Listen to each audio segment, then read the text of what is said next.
Bonjour, alors aujourd'hui j'aimerais vous parler d'un modèle du bonheur en 5 points. Et ces 5 points ont été développés par Seligman, hein, les 5 points de Seligman qui sont les 5 constituants du bonheur et qui sont corrélés au total à 0,98 avec la mesure du bonheur subjectif, du bien-être subjectif. Donc, il capture très très bien ce que c'est que la sensation d'avoir réussi sa vie, d'être bien. Et ces 5 points, eh bien, c'est le modèle PERMA, hein, le modèle PERMA, P-E-R-M-A, P-E-R-M-A, le modèle PERMA de la psychologie positive. Alors, qu'est-ce qu'il dit? Eh bien, il va nous permettre de comprendre ce que c'est que la vie bonne, une vie remplie, le flourishing, hein, le fait d'être épanoui. Et c'est évidemment tout d'abord hein, quelque chose qui est le bien-être purement ressenti, hein, c'est le P. P, ça veut dire positive emotions. Ensuite, c'est le E. Hein, le E, ça veut dire engagement, l'engagement. Ensuite, c'est le R. Hein, le R, c'est relationships. Le M, eh bien, le M, c'est meaning. Et le A, eh bien, c'est achievement. Achievement, l'accomplissement. Alors, je vais surtout me concentrer sur le P, le E et le M, hein, qui sont les points sur lesquels Seligman a d'abord développé cette théorie de la psychologie positive, et surtout en fait le P et le E. Et le R et le A, ben, je vais simplement les mentionner hein, comme des compléments au bonheur, qui d'ailleurs de toute façon sont très corrélés déjà avec les 3 premières lettres. Alors, qu'est-ce que c'est le P? C'est les émotions positives, c'est l'affectivité positive. Ça se mesure comment? De manière naïve, on va dire, ça se mesure tout simplement avec le visage souriant. Est-ce que je suis quelqu'un qui sourit? Est-ce que je suis quelqu'un qui m'éclate? Est-ce que je suis plein d'enthousiasme? Est-ce que je suis plein d'émotions positives? Ça, c'est simplement un des éléments du bonheur et ce n'est pas, comme on le croit traditionnellement, tout le bonheur, hein. Donc ça, il faut savoir que c'est distribué normalement autour d'une moyenne et par conséquent, eh bien, il y a des gens qui vont être très faibles en émotions positives et des gens très élevés, hein, et donc ce n'est pas pour autant que ça va déterminer tout le bonheur, hein, des gens. Bon, ça va certes déterminer une grosse partie de bonheur et en plus 50% hein, des émotions positives sont génétiques. Donc il y a effectivement malgré tout une grosse partie, bien sûr, du bien-être qui est génétique, ça il faut le savoir. Donc ça permet de prédire tout ce qui est durée de mariage, tout ce qui est longévité, par exemple. Là, on sait que les gens qui ont plus d'émotions positives, qui sont plus optimistes, également, qui ont plus d'enthousiasme dans la vie, vivent plus longtemps. Ah, donc ça, c'est quelque chose qui peut se développer.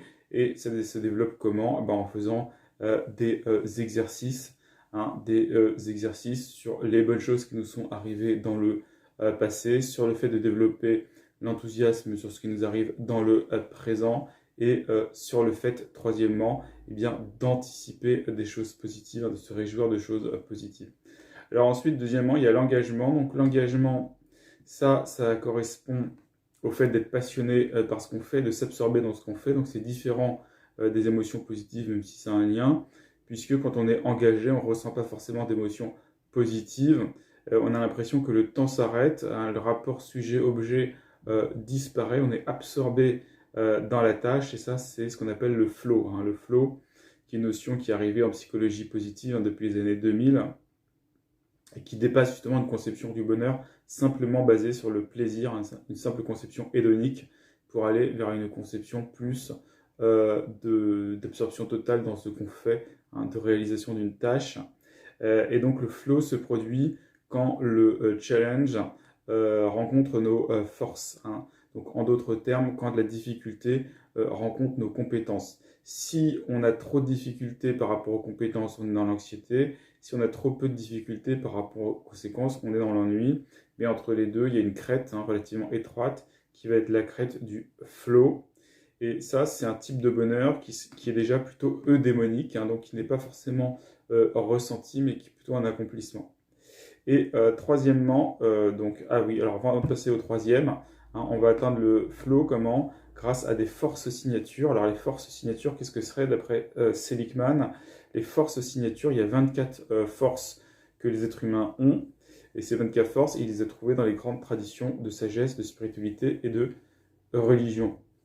Et donc, on peut mesurer ces forces signatures. Ça, il y a des tests en ligne, hein. Vous tapez Signature Strength, vous allez trouver les tests, hein, et on peut essayer de trouver ses principales forces signatures, hein. Par exemple, moi, bah, c'est la créativité et c'est l'amour du savoir, et c'est la spiritualité notamment.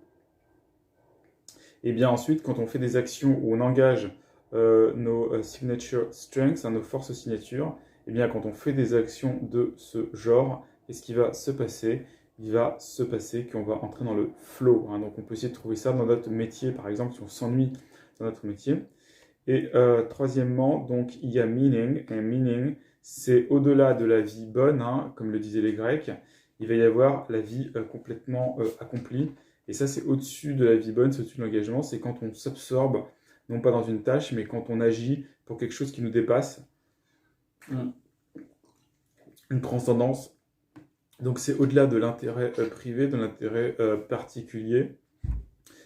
C'est lorsqu'on vit dans quelque chose qui nous dépasse, comme Dieu par exemple, comme une religion, comme le bien commun, comme l'altruisme, hein, le fait de servir les autres. Et donc le sens d'avoir un but, hein, que souvent donnent d'ailleurs les religions, eh bien ça va faire que on va dépasser simplement le fait d'être dans le flow, mais on va harmoniser finalement toute notre vie, et ça va contribuer au bonheur. Et deux choses qui contribuent au bonheur en plus, eh bien, ce sont les relations. Donc on a trouvé que les gens qui ont des relations harmonieuses avec les autres, d'amitié, d'amour, etc., ça contribue au bonheur. Et ce qui rejoint la vertu, plus particulièrement la force qui s'appelle amour, hein, et on sait qu'elle contribue beaucoup au bonheur. Et bon, c'est assez logique, hein, on sait aussi que les gens mariés sont en moyenne plus heureux. Et finalement, il y a l'achèvement, hein, achievement, c'est la maîtrise, c'est-à-dire tout ce qui dépend notamment de la force qui s'appelle autodiscipline et persévérance. Et ça contribue aussi au bonheur. On sait par exemple que l'autodiscipline est 2 fois plus importante pour réussir que le QI. Voilà. Donc le modèle PERMA qui est un très bon prédicteur des éléments du bonheur en psychologie positive, hein, d'après Seligman. Merci.